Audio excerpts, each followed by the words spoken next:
And that Lich Bane Alistair does a ton of damage to turrets. Whoa, that's a super aggressive flash over the top there from Shushi. Absolutely amazing.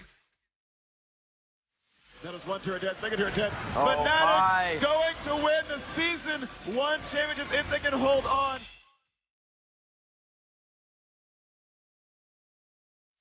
But Ocelot is there again. He manages to pull the ulti back in there. They have still not taken this Baron down. The other beat has been dropped as well. Oh my god, Ocelot does it again and again. He gets the triple and the Baron. SK Gaming. Oh, we are the victim of another kill. Taipei Assassins are the Season 2 World Champions.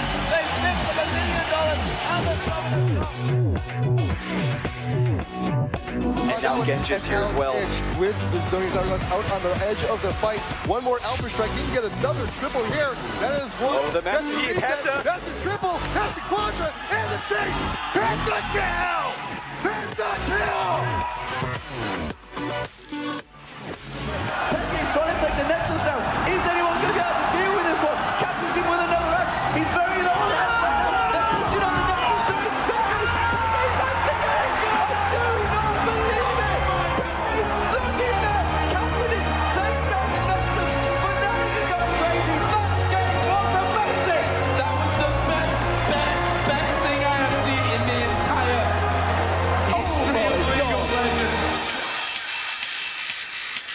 God, bro is still somehow alive in this one as he flings Freddy away again. Can we see a quadra kill? Can he get the pentakill here? Bjergsen chasing down. Oh, he's missing just about, but then pentakill coming in for Bjergsen. And Copenhagen Wolves are going to push through here and pick up their first victory. Caught out. Peke gets in there, gets one, gets a reset, gets a second. Can he get the third? It doesn't matter because Brogan's backdoored and he's taken down 2 Nexus turrets. He's not going to be able to quite get this. Nexus surely to God. He can't get away from this one. He's going to get taken down. The minions are on the Nexus. He does go down, but the minions are going to take it. He's got it. I do not believe what Brogan just did. He just got a Peke on Peke. They will be the Season 3 World Champions here at the stage. The Nexus itself, the Samsung White, and the 2014 World Champion.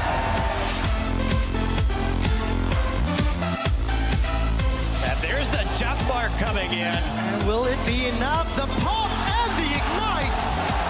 Feathervin, But that was B1's Faker. Faker eats 2 shurikens. The knockup is interrupted as Feathervin materializes. Ignite plus 1 more. That is 2 1v1s in a game. The chain of corruption catches Enrated and Rolls and Nukeduck are still alive. Candy Pepper kills him. Out. Triple kill. Triple. Nukeduck's gonna look for the quadra. Can he get it? He does. Quadra kill for Nukeduck. Back on Kitties, gets caught and apprehended backwards. Fates back to time, but that's a shot! Boom! Incarnation gets the kill. Two Tigers are falling. SKT will be your first ever 2-time World Champions! Zero vision in their own jungle for elements, so they can just kind of figure out what's about to happen. And whoa. Wow. EU mid laners, man. EU mids. That was a great prediction from Perks.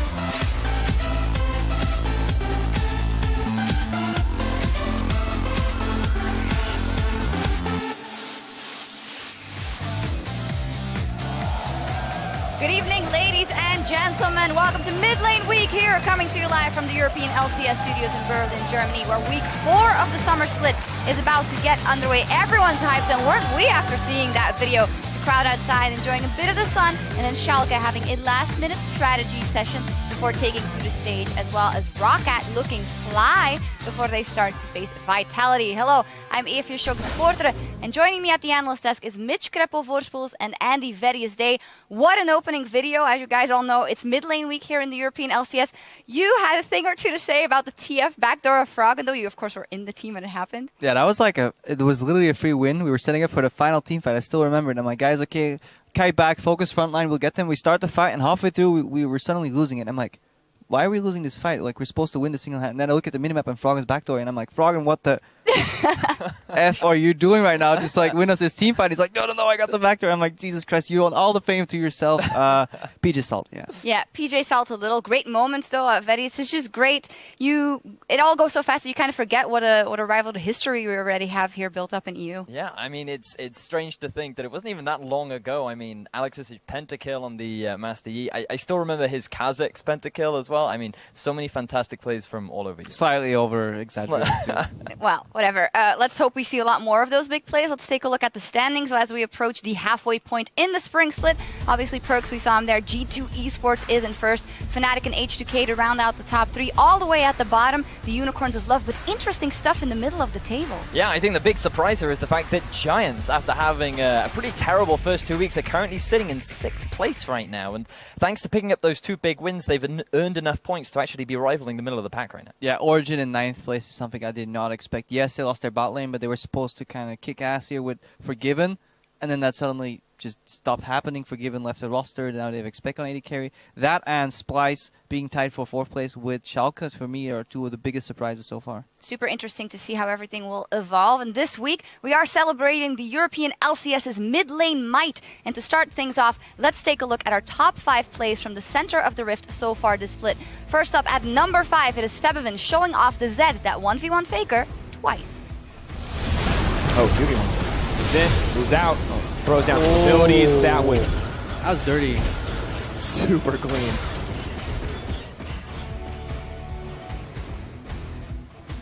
At number 4, Knight has just one word for the Unicorns of Love, Shurima. Sunstar will pick up a kill first up, but that's a 1-for-1 trade so far. Sunstar will be coming in, and that's another 1-for-1 trade. Chachi onto the backlines, he's onto Huston himself, but he's separated from the team. Only Exile and Chachi are alive to try and deal the damage. Maxwell's going to jump in and pick up that kill. Double kill, triple kill for Knight, looking for the final one for the Quadra to the Azir. Look at Knight here, really good positioning. Gets Vizichachi off him, then turns to Exile, turns around to Vizichachi, waits for Exile to step back into the fight. Not enough damage. Helps out Maxwell at the end. Yeah, really good awareness here. At number 3, Exile makes a statement in his first pro appearance. Now Nukeduck finds Exile, who hung around here. Ultimate available. Exile's gonna force it. She goes for the dive, actually. Plunges in. Well played by Exile. Starting to roll on this rise, and he even dodges the arrow. Coming in at number 2, Betsy sends the Spring Champions running with a perfect Frozen Tomb. Gigas is taking too much damage here. Yeah, that's the cue that they're going to start moving in. Traffic Cone comes down, flashes forward, there's the wave, but they get a 3-man Lissandra ultimate, and Airwax starts to pick up one.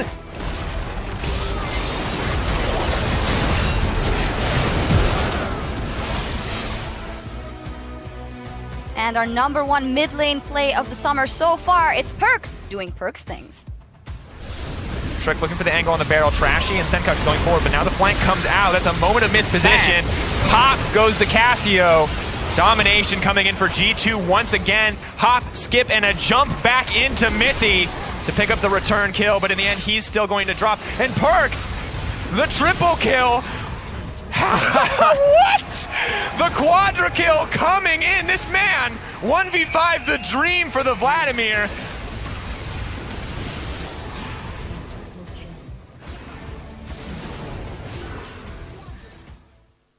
80% the play, 20% the call, or how would you rate I mean, quadra kills do have a tendency to get some greatness out of play-by-play casters, and we all remember Freak, so interesting plays right there. I definitely like what Exile brought to the table at the start of the split, hoping for more of that yeah. towards the middle of the split, because the Unicorns need it. Definitely. Knight, though, you had Said it straight from the beginning, he'll be making waves, and he is. It's nice to see that he is coming into his own, being that carry that Giants needs, and hopefully moving into today's games, he can do the same sort of thing. Yep, you saw the plays there, and of course on Mid Lane Week we have a bunch of content coming out. Just go to eu.lolesports.com/midlaneweek, and there you'll see everything in the portal that we designed for this specifically.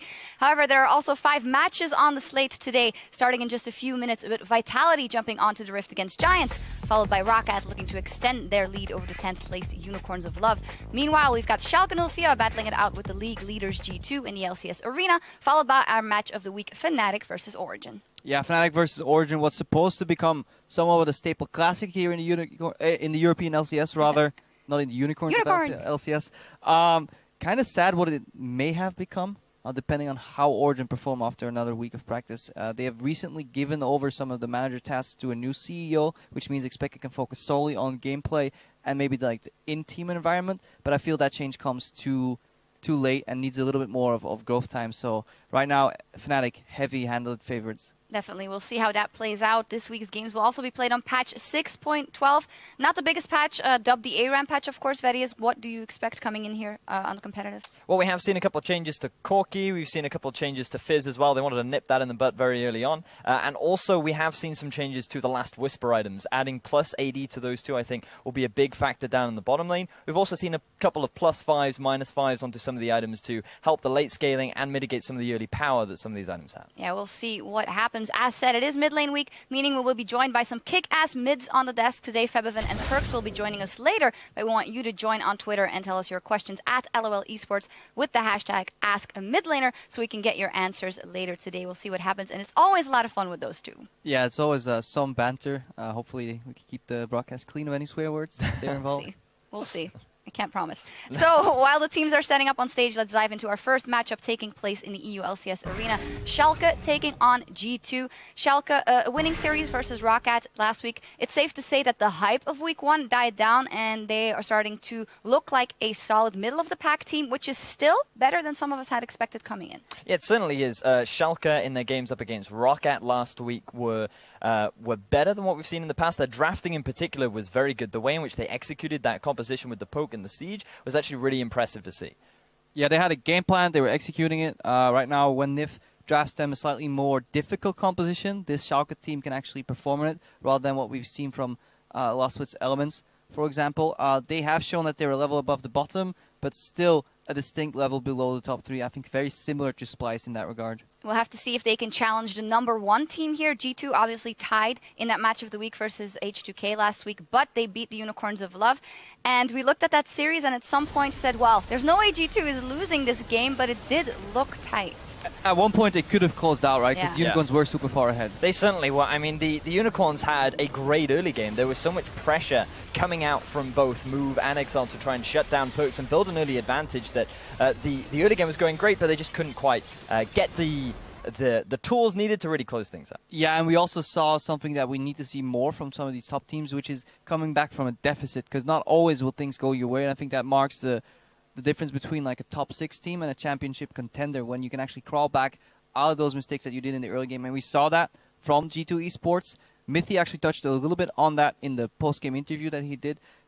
He was talking a little bit about how Trick should do more shot calling, because Trick was really the guy that kept his mind cool. Mithy had mentally FF'd. He said if this was a scrim, we would have probably paused the game and left. And Trick kept saying how we could still win this, kept micromanaging everybody, and Trick was apparently the person to praise for that victory from G2 Esports. If anything, G2, of course, always has Sven, and he is doing fantastically so far, ahead in a lot of categories over the other ADCs in the league. So yeah, if somebody stays calm, Sven can carry. Yeah, he certainly can. He's not only literally head and shoulders above a lot of the other AD carries, but he's also statistically not Mr. Rales, who will be his opponent today. And it is quite interesting, this matchup in particular, because both on paper look like very talented AD carries, and even though Roccat hasn't been able to Schalke hasn't been able to perform, they've definitely always had that rising star in Rales in the bottom lane. So we'll going see up against what Sven can happen there, indeed. Meanwhile, first up in the EULCS studio is a middle of the table clash between Vitality and Giants. Giants a 2-0 win over Origin last week, and that is hugely important when you look at the standings, and it would be so good for them if they manage to best Vitality. Yeah, if they can replicate the play that they brought to the table last week and maybe shore up some of these like erroneous map moves or maybe overextensions for vision, then they can definitely even challenge this Vitality roster, because we have to be honest right now, Vitality are looking like a shade of their former self. The roster changes have not impacted their roster beneficially, and they're struggling to even get the core concepts of gameplay down. What was one of their strengths, like last split, in my opinion. Yeah, and one of the big players who really hasn't been his self is Cabochard up in the top lane. We heard from Odoamne on the desk last week that Cabo had the winning matchup in the laning phase for both of their games, yet he wasn't able to put the pressure down, and Odoamne wasn't feeling like he had anything to fear from Cabo. Yeah, at the start of last split, we had almost this meme about how Cabochard would have shook camp for him and then dominate the opposing top laner. He put his opposing top laner on the lowest CS out of any other, compared to any other top laner in the game. So he had unrelenting pressure, getting a pretty high CS himself, but really putting the other guy in a dumpster, making him play from farther behind than he's usually used to, and that actually created a lot of pressure for Vitality. He no longer has that pressure. Jungler is Mighty Bear's looking for some ganks here and there, but he's still looking to find his footing, and very disjointed Vitality, looking for a sense of direction. Now we will see what happens. It's time to get this show on the road as the teams prepare for picks and bans. We'll send it over to our casters as we kick off week 4 of the EU LCS. Thank you very much, Sharks. Good evening, everyone. I'm Richard Paul's-Cam and manning the caster desk with Martin DeFischer Lunger as we get ready for this first match of the day. Something changed, Pauls? Really? Is it the hair? Is it the outfit? Yeah, I just did a couple different things. I've actually been doing leg day with Crepo every single day, so that's managed been helping to grow out. like 10, 15 inches? 10 inches. No, unfortunately, I'm still short. But yeah. Before we get into picks and bans, let's start really at terrible, the lineup. On the blue side, for Game 1, it is Team Vitality. Let's get into this. Cabochard in the top lane, the Mightiest Bears in the jungle, Nuke Duck in the mid lane with Police and ADC, Kasing as support, and Coach Shawns. And on the other side, we do have Giants Gaming, of course, taking on Vitality today with Smitty J up in the top lane, Max Law in the jungle, Knight as the mid laner, Sunstar to carry Hostin down. Together with him as support, Lozak still behind the team, has been with this Giants roster ever since they re-qualified for the LCS, and it's been some splits now. Obviously, for this Giants, it's been here for 2 years, basically. It has, yeah. With this roster, not this roster, but the team. Yeah. The team. Haven't really seen too much success, I feel, which is also why we kind of judge Giants almost every split as a potential relegation team. Sure. Like, you know, we don't judge them as a playoff team. But Vitality, we always judge as a playoff team. So when we have this split, even though there have been roster changes, and both teams are doing okay, they're not doing great, they're not doing terrible either. We are more disappointed in Vitality than Giants, even though it's a new, fresh season with new rosters. We still feel like Vitality were supposed to do better, just on the name. Exactly, but with these guys being tired, I'm just looking at Mighty Bear yawning away. He's just getting ready for this champion select as we get into this one. It will be Trundle and Olaf being banned. Olaf gets banned a lot against Cabochard. I want to see Aurelia ban from Giants as well. Braum as well coming up there. Hey, there you go. There's the Aurelia ban you were looking for. I actually think last ban as well, they might as well copy what H2K did and just ban Gragas, because Mighty Bear has been very good on Gragas when it comes to forcing fights, because Vitality banned the Trundle themselves. And if we look at what Cabochard likes to carry on, it's obviously things like Aurelia, it's things like Olaf.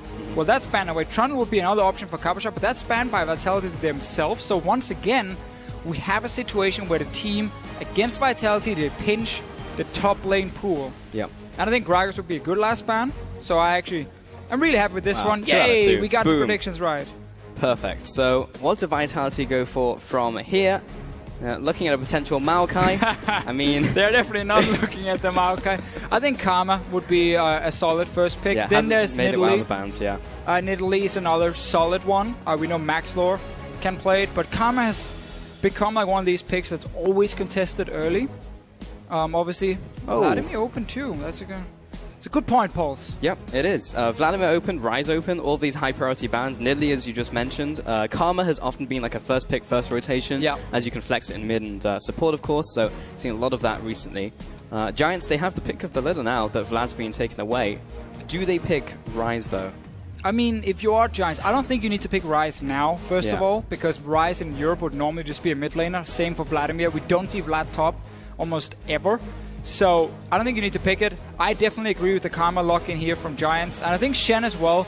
It's a super interesting pick that's been used more and more, especially in Korea. And is a fantastic top lane pick right now. it's not being flexed anymore like it used to back in the day. It is just a top lane pick. But I think the global pressure he offers, and actually a fairly strong laning phase as well, is super impactful in the current meta where you want to snowball with these dragons. Exactly. We've seen a lot of lane swaps as well with Shen, where you can properly utilize that ultimate in the early game. Karma was also picked up with that as well, so high priority pickup there from Giants. And if you're Vitality now, Shen, I mean, you see the Shen. Shen is not a great team fighter. So if you're Vitality, you either try and match the 1-3-1 the Giants will build most likely with the Shen, or you just say, you know what, we actually don't care that much about your global specifically, and we just want to pick strong lanes. And that's where Gnar comes in now, because Gnar has become a top-tier pick in Europe because he's so good into a lot of these top-lane matchups, like Shen, like Trundle. Yep. He can do really well against these champions, so it's a natural pick for Kappa Shot, and it certainly means these bans doesn't have the same impact Giants maybe had hoped for, with banning Olaf, banning Irelia. And I like the Nidalee as well. When you have a winning top-lane matchup, you have a very strong mid-lane matchup because you have a Vladimir who's such a fantastic early laner. You should have 2 lanes with pressure for Nidalee to start invading. Yeah, shouldn't be too much contest from the opposing laners, but yeah, Gnar should be a good one in the top lane, especially as Shen has already been picked up, so you know it's going to be a melee versus range matchup up there. Yes. We are waiting for the next 2 pickups from Giants. And I mean, again, if you're Giants here, save your mid lane pick now, take your jungle, take your AD carry, wait to see the full composition of Vitality. Obviously, when you run Vlad, you can always put him in a side lane. He's a strong 1v1 duelist as well, but he obviously shines the most in team fights. Giants sticking to the pick composition. A lot of skirmish, a lot of pick potential with the Shen ulti, obviously the taunt, the Jhin, W as well. So Giants really want one of these games where Vitality never really gets to group as 5. Yeah. And you just kind of pick them off left and right and you use your double global from a top laner.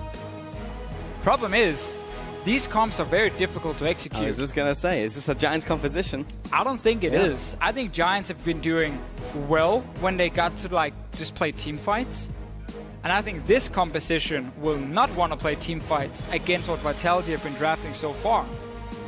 Yeah, really their strength, as you mentioned, has been team fights against the rest of them who are kind of in the middle of the table, the 6 teams. They can stand up to them in team fights, but yeah, playing this global composition, not so solid just yet. Vitality, last 2 pickups for them. It's going to be the switch to Tam Kench with Ashe here, so I'm going to be gobbling up Ashe once she gets in a bit of trouble, but interesting pick. Well, something we see a lot in Europe as well. I know it's a lot of in Europe because we are in Europe, so that's just how it is.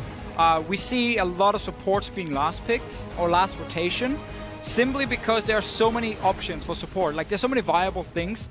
And in this case, you saw him hover over to Janna and then switch it over to Tam Kench. So clearly, they're looking for disengage. They're looking for things to stop these assassination attempts that will come from Giants. Tam Kench work well that way. Single target, long-range nuke from a Jhin, a kick from a Lee Sin. All these kind of things will get denied by a good Tam Kench Devourer. So it makes a lot of sense. And Ashe also against composition with a lot of globals.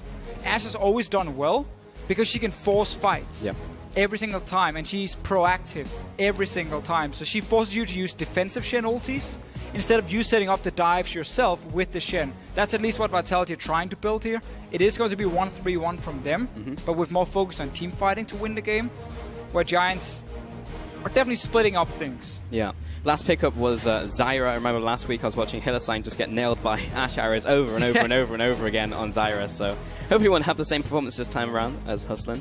I feel like Hustlin generally good when it comes to mechanics, so should be able to hit those skill shots. But this is another situation where last picking support kind of changes your entire dynamic as a team, because now suddenly you have a strong team fighting support. Karma is a great team fighting mid laner as well. So where your composition before were very focused on skirmish and picking off targets, it is now shifted to have more tools in the team fight.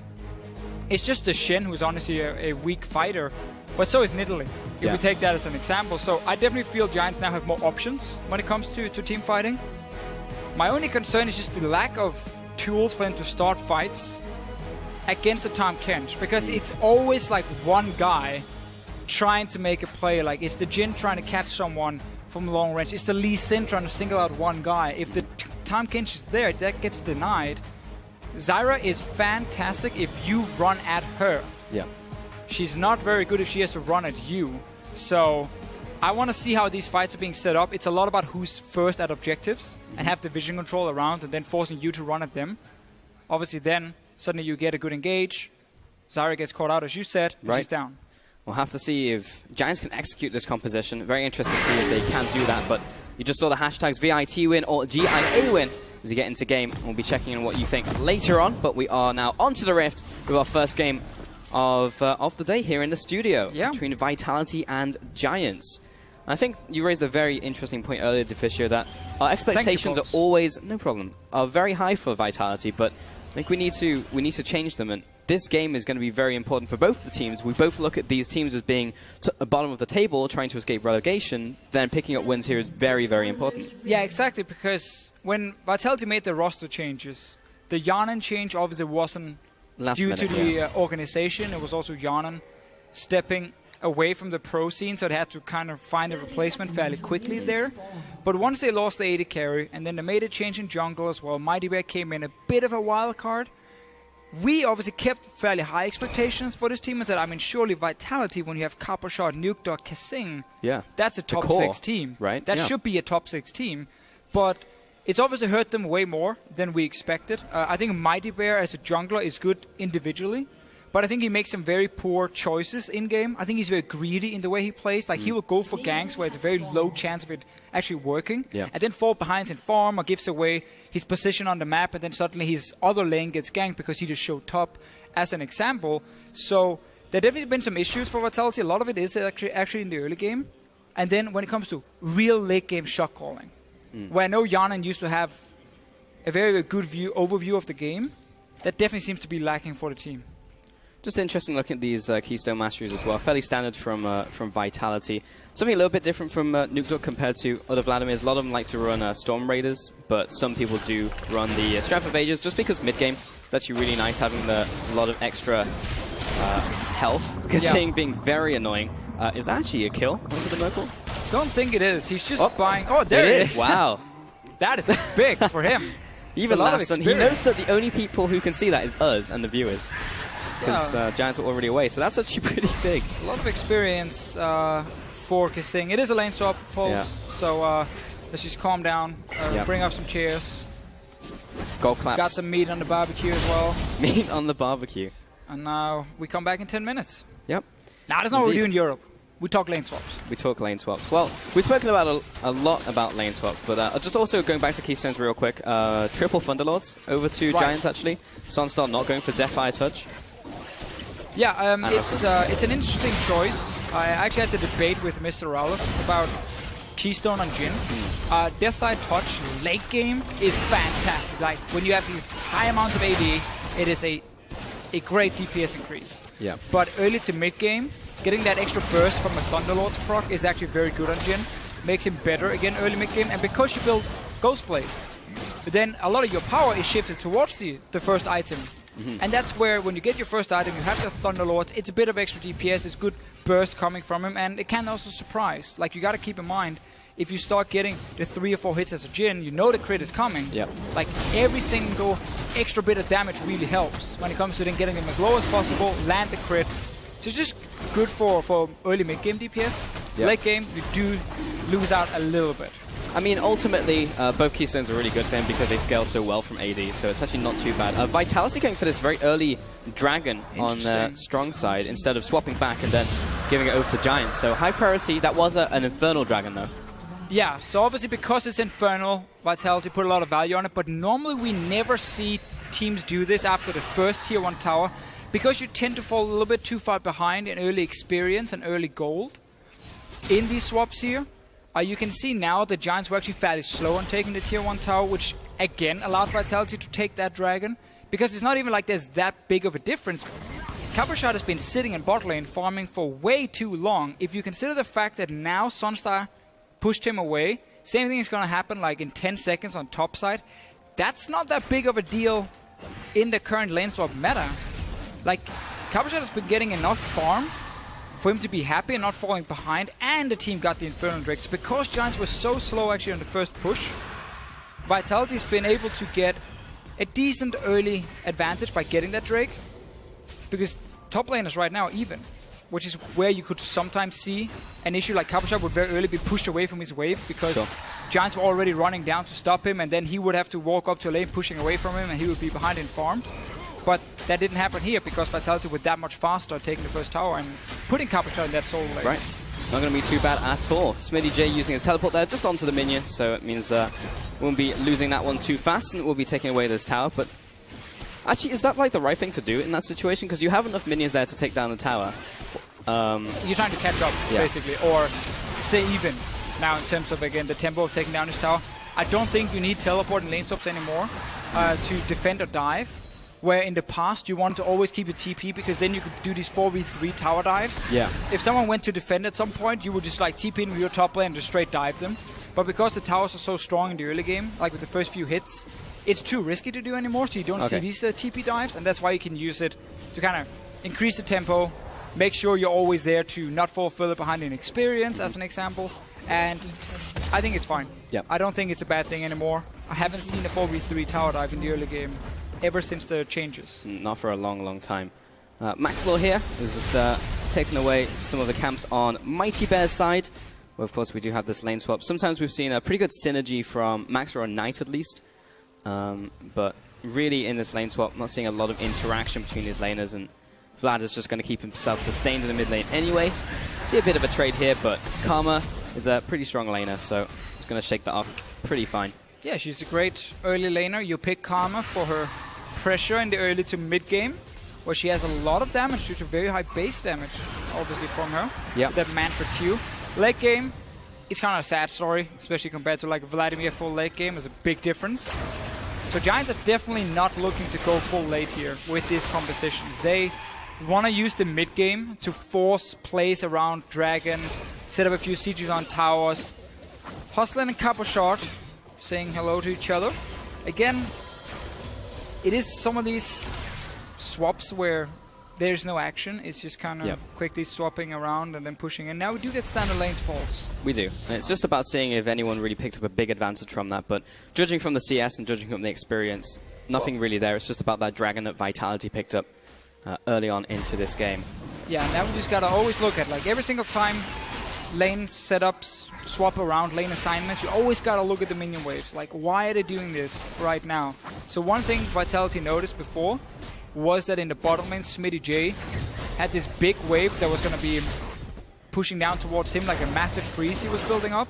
So they quickly TP Capuchon down. Notice how Capuchon used TP here to make sure that that wave doesn't just keep killing all the minions. Capuchon was supposed to pick up and just push away from him.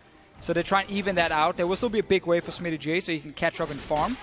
And meanwhile on top side, well, yeah, Giants were pushing down, but Vitality knew, okay, we can see everyone on the map, we can just wait for this wave for AD carry and support, and we can just pick it up. So Vitality putting a lot of focus on Capuchon, going like, oh, there's a lane down here, we need you to just TP down instantly, catch that farm and push it out, and that's what he's doing right now. And also that's why you see Mighty Bear on your minimap hovering around Capuchon, because he's overextended, he's very far up, 8 minutes into the game. You need your jungler there, just as backup. Just to cover him, because he really wants to push this wave into tower.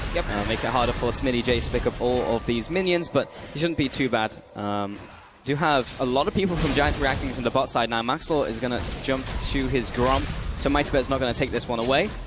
Try to, very close. He's helping. He took the Scuttle Crab before away, so it's fine.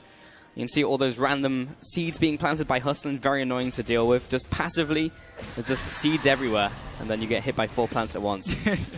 Really, really annoying to play against, but not as bad in lane swaps. You don't have the Zyra who just set up in a lane and then continuously spawning seeds. So no, I mean the only benefit she gets in the swap is you can actually activate one of your plants, and the tower will hit the plant instead of your minion. So make sure your minion get like 1 or 2 extra hits every time on the tower. That's which is nice, but it's not amazing. Small details. Yeah. If you're not into lane swaps, you wouldn't care.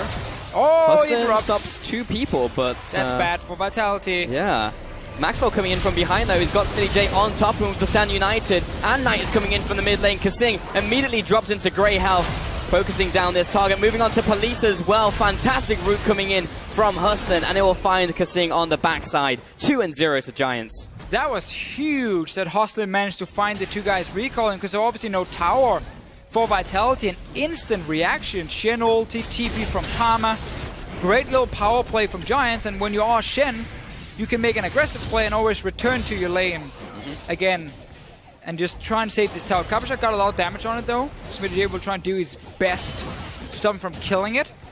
But overall, 2 early kills from Giants, and it all comes down to hustling, finding Police and Kasing sitting and kissing in that bush, saying, "Yep, you are donezo now." Yep, stop that, Police. And yeah, honestly, for a second I thought it was going to be bad for Hustling because he just kind of walked up to 2 people, but he had plenty of support behind him. And it was a seed. It was, and just a few seconds here, and just instant reaction. Really not a whole lot else to say about the play. Vitality will pick up a second dragon if you look down your bottom of the screen here. And we do have a situation where it's not all bad. Yes, okay, you give up 2 early kills, you got 2 dragons, it's Mountain and it's Infernal, so very impactful dragons. And Capuchat once again got to sit in and push out his wave. I also actually like Vladimir in this matchup because Vladimir can just rush Spirit Visage against these heavy AP lanes. The early bully lanes. And once he gets the Spirit Visage, he doesn't care. He's like, yeah, you hit me, I'm just going to heal back on this minion and you're never going to kill me. And it's then difficult for Karma to have one-on-one pressure. And she needs to start moving around, have this long-range poke with Q and then into a W from a Jhin, and then you create a pick. Vlad only really suffers kind of pre-6, but Karma doesn't have enough kill pressure on Vlad to either push him out of lane or kill him. So as soon as he gets the Spirit Visage, he's good to go. Also because he's running teleport. Yeah. Like Giants are trying to do 2 things. They're trying to run this composition that really wants to snowball in the mid game by having this 4-man group of a Karma, Jhin, Zyra, Lee Sin together who can really catch you out of position, have a lot of mid-game damage when you sit on a Ghost Blade as a Jhin. Yep. But then at the same time, they're trying to secure a 1-3-1 by running TP. Obviously meaning that Knight had no real, as you said, kill pressure in that lane because he has no Ignite, which does hurt his pick a little bit. So they're kind of trying to do both at once. Yeah. And I want to see, once we get this Ghost Blade completed, if Giants actually are able to speed up the game and try to start forcing things, or Vitality gets to sit and just play these different lanes where Capuchat will just perma push, like do nothing else for the entire game long. That's the question, right? Well, can Giants execute this composition? Because yes, they have more tools for team fights now, as we got towards the end of their draft, but it's very much more about getting those picks, utilizing their mid-game and making sure that Lee Sin can get involved in these skirmishes. So they really need more kills at this point to really transition well. Those 2 kills were nice, but not really being able to force anything else. And they're just rotating Knight down to the bottom lane to deal with Capuchat now. And we talked about both teams. I see that for Capuchat. Wallop has got the follow-up. The flash is going to come down by Knight, but cross-map arrow in from Police is not really going to result in anything. Smitty J is going very deep, but he's got the help of Manslor coming in. Stranglethorn comes up, but Kasing is going to save Nukeduck. Opening fire with the Jhin will be slowing down Kasing. Going into grey health. Nukeduck's going to return a lot of damage. Pounce comes in, and the takedown from Mighty Bear. Fail flash from Maxlord. Does he have a way out? No, he does not. And he's used to jump over the wall. Literally hurting DeFisher over here. 2-0. Going to be equalizing the scoreboard. Oh, Vitality gets everything here. Not only did the Shen ult get used, Giants then tried to chase for the kills, but could never really commit to anything. It's one of the other issues we highlighted in Champs. Like their way of engaging is like Maxlaw finding a guy and then kicking him back, or Sunstar maybe with a snare, but that only works once you get even more ranked in W, and then Tom Kench will just kind of ruin all the fun. Yep. So this is fine from Vitality because they want to try and force the TP or their ulti from Shen. That's perfectly fine here, and you are 5 members on bottom side if you are Vitality, so they can actually fight. This is fine, engage at first, but then Kasing is here, saves the day basically, spits Nukeduck out, and now Giants can't really engage. There's nothing they can do. They're just kind of walking forward, taking a lot of poke damage every single time. Ooh. That one hurts. What was the flash for? I actually don't think Maxwell even had to flash like that to get out. He could have just flashed straight over the wall right behind him and just ran out, but in the moment decision making, Time Kench coming in behind. Flash comes in from Nuke to try and close the distance, and Kasing is coming in to try and close the noose. Meanwhile, the TP is going to be cancelled. Yeah, I don't want to teleport on that one, buddy. Meanwhile, in the bot lane, Capuchat's going to come in. Flash, no! And the kill onto Sunstar 1v1. again, Vitality seem to be in full control of these early fights here. Caboshot had a sort of a flank, I guess, and then he just finds an 80 carry. He's like, all right. I mean, he just kind of walked up to him and then 1v1'd him, so... I'll take that, and gets a solo kill on Sunstar instead. Black Cleaver, Gnar against the Shen, so Shen has no side pressure at all. Let's see again. Giants invading in. Shen does have TP at this point, but so does Caboshot.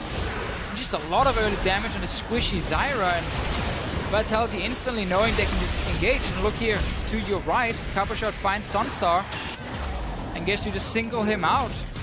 Giants at this point didn't even complete the Ghost Blade yet, and have honestly just been a little bit too greedy when they were looking for potential fights. Vitality, 2 Drakes, now almost 3k gold lead at 15 minutes. That's massive. Yeah. As you mentioned, plus those 2 dragons, and they're in a great position to pick up the next one as well. There's a decent amount of vision, though, from Giant setup around the dragon area, but I feel like that's going to be cleared out very soon, as Mighty Bear is already in the river and is poking out Maxor as he's trying to come in. So, of course, they're going to try and contest this one, because this will be second Infernal over to Vitality now. Giants won't be too happy with that result. So Vitality managed to push out top lane, meaning that Smitty J, yes, he has TP or he has his ulti at this point, but they don't need to have anyone sitting there against him if you are Vitality, because he's so far away from a tower. So as long as you can start the fight within the next 15-20 seconds, this Shen will not even be close to a tower, therefore he won't really be a threat of taking down your tier 2 tower, and you can just force the fight, get him to use his ulti, like Vitality is doing now, and then Giants will have to move the Shen away from that lane, and Caboshot can then return and pick it up after. So Dragon being started, instantly taken down, and now Caboshot can just go to that bottom lane, or Nuke Dog, and grab that big wave coming to Shen. Here comes the arrow as well, trying to initiate a fight. It's actually a pretty good plant line set up by Hustler, making it very difficult to get involved. The Vine Lashes coming down, slowing them out. And Giants will be able to kind of give mid lane tower a love tap, but that is the worst of consolation prizes. Double Infernal at 17 minutes. It might not, I mean, it will obviously benefit you already, but imagine in 10 minutes when you have even more AP and AD stacked up on your carries, it's going to be huge. Because all your members, except for the Tahm Kench, benefits from this. Tahm Kench is kind of like whatever, but... Yeah, he's going to get the extra 16% AD. He's slapping people with his tongue. All the damage coming in. And he's currently sitting on 83 AD. Unbelievable spike there. What a beast. Yeah, but yeah, everyone else on that team will be very happy with it. Vitality even going to pick up the Herald as well. So, pretty nice. Actually, fairly good timing on it. You always want to try and get Herald as late on as you can. So for the next 20 minutes, Caboshot will be benefiting from that. And up against Smitty, he was already winning, so now it's win more. And there's 0 things that Shen can do in that lane now. And it's fun how when Rift Hill got changed, it was in the tank meta still, and people were like, it's useless. Yeah. And it was useless in almost every situation.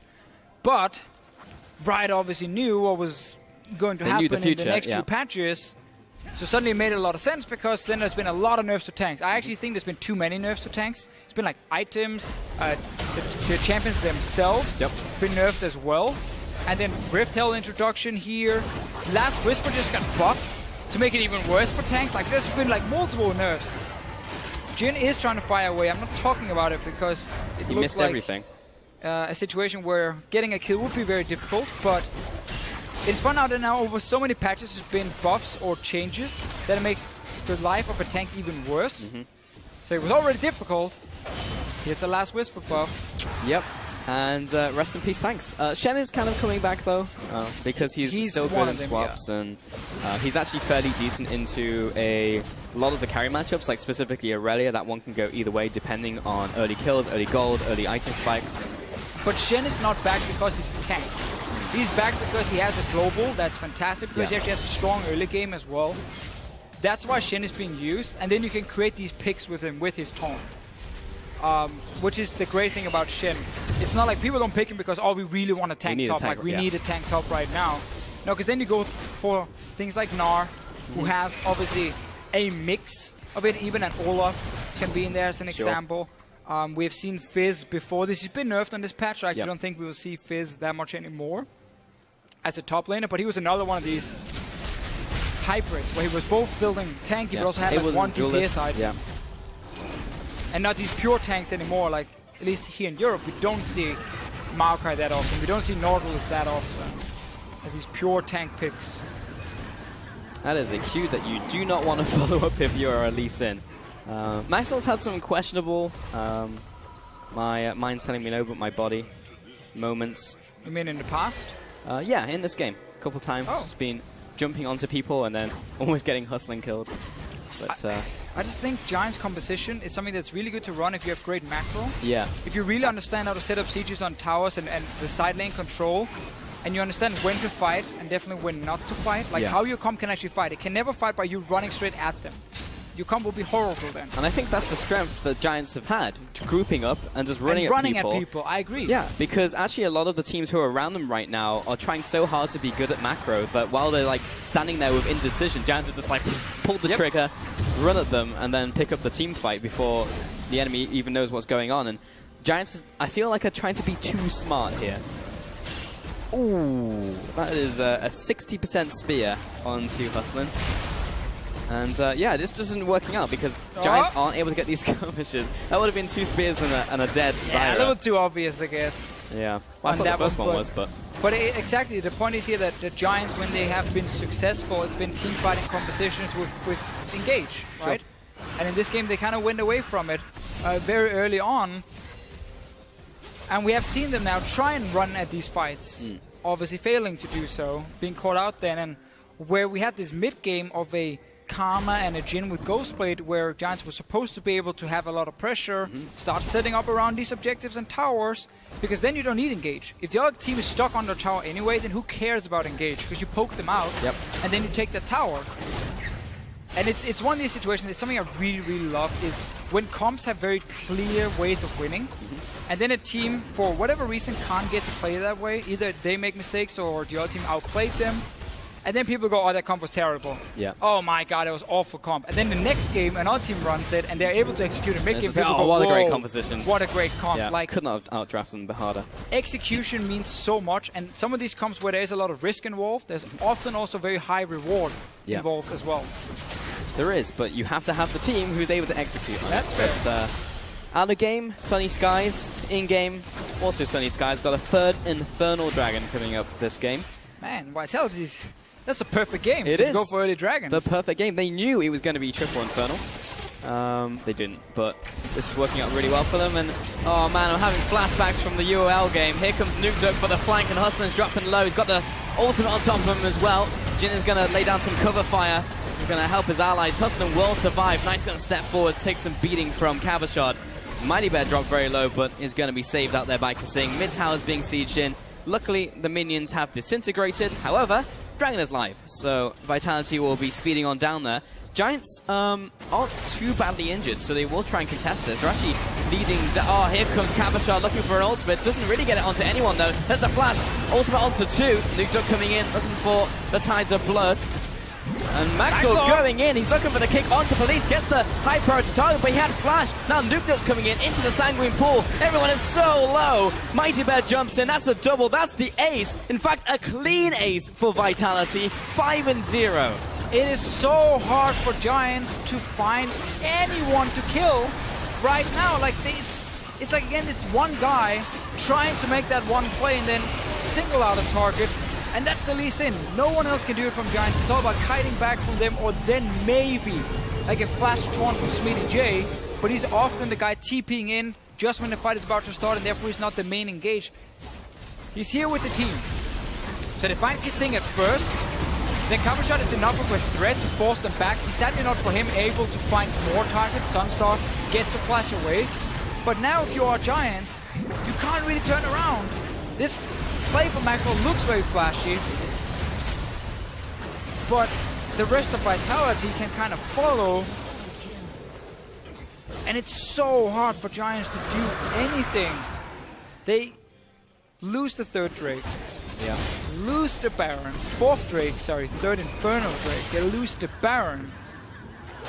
This is one of the most one-sided moments in a game I've seen in a long time, where you have Baron buff and triple Infernal, and you're like what, 6-7k gold ahead as well. Yeah, 6-7k gold. There's 5 kills in mid lane, and like Giants just couldn't do anything on the map for like a full minute. Like Vitality are just so far ahead at 25 minutes. It's almost unbelievable. Kabashard is also in the sideline. He even has Herald and the Baron. Yeah. No one can deal with him at all. This Gnar pick definitely hurt Giants a lot. Yeah. Because they were supposed to have this Shen sitting in a side lane, having at least pressure in that lane. So when you have the strong 4-man group, at least Shen would go even. And then you could make their plays on these towers and Shen could always TP in. But because the Gnar came in and... Let's see what happens top. A lot of damage out from Nukduk. Just a full rotation will drop Knight down to a 3rd HP. Maxwell's coming in. I'm not even sure they can 2v1 him. Here comes the Sanguine Pool. Deadly Flourish comes from long range. Tides of Blood takes one. Gonna kick Nukduk back, but he just laughs it off. Comes in with another Tides of Blood. Now Tam Kench is gonna join the party along with Gnar.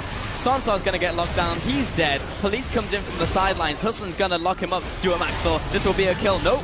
Mighty Bear's gonna come in, swoop in for 1 kill, look for the second. Police is gonna throw out the volley, and it's Kasing to find the kill. Another 4 kills. Top lane tower, top lane inhibitor tower, top lane inhib. And it's just turned into a complete stomp. Vitality got all the Drakes they wanted. They're pushing for Nexus turrets 26 minutes in. Man, this is just going to be the game. There's nothing that Smitty can do. Knight is going to respawn in time. Meteor is hustling. And Vitality are all over the Nexus. This is going to be a game 1 win for Vitality over Giants. Yeah, I don't even feel like we had to raise our voices at almost any point in this game. Vitality lost the 2 early kills because Hostin found them in the bush. Okay, fine start, but solid. I mean, if you look at some of the picks from Giants and the way they could play it out, Zyra in here is great when teams run at you. But so there was like, hey, we have the siege comm and then like we have the Zyra disengage. That's our plan. Well, then you can't start having these early fights where you're trying to chase Vitality. Yeah. That's just suicide straight away. And once you start falling behind and don't use your mid game,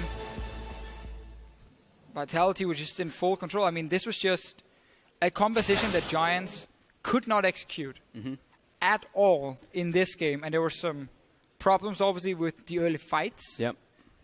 I mean, we were questioning it very early on to the draft as well, because they picked up the Lee Sin and the Karma very early into the rotation. Karma, fine. Shen can work in his own right as well right now if they go for like a lane swap or something. But then they start drafting this very much a pick composition, and then like Lee Sin comes out, Jin as well. Round it off with Zyra, so at least they have something in these team fights, but they just couldn't execute on it. And that's exactly what we were saying before the draft, then after the draft. So I'd like to see Giants just go back to what was working for them in previous weeks, because they have 2 sets so far that have gone 2-0 for them. They've actually had some really good games, and that's why they're currently 6th on the table. Well, not now, but coming into the game they were.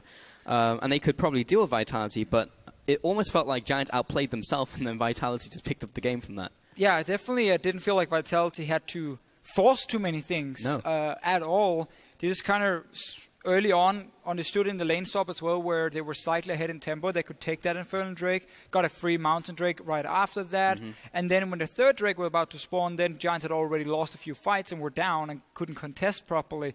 So then the game was basically over. But yeah, there are some things we got to look at. I mean, I think the TP on Karma, I don't think that's the greatest idea when you want to play aggressive in the mid game, especially because your comp is based around that 4-man group, and then the Shin sitting on the sideline, and you're able to like play very high tempo, very aggressive around objectives and towers. And then if Vitality try and fight you because they want to stop you from like sieging or setting up these picks, then you Zyra ulti, you Shin TP in, and like that's how your fight is supposed to go. That's not how Giants played at all. So that this TP Karma, they didn't do anything. We had the Zyra pick who never got to disengage because they were trying to run at them. Then pick a Nami.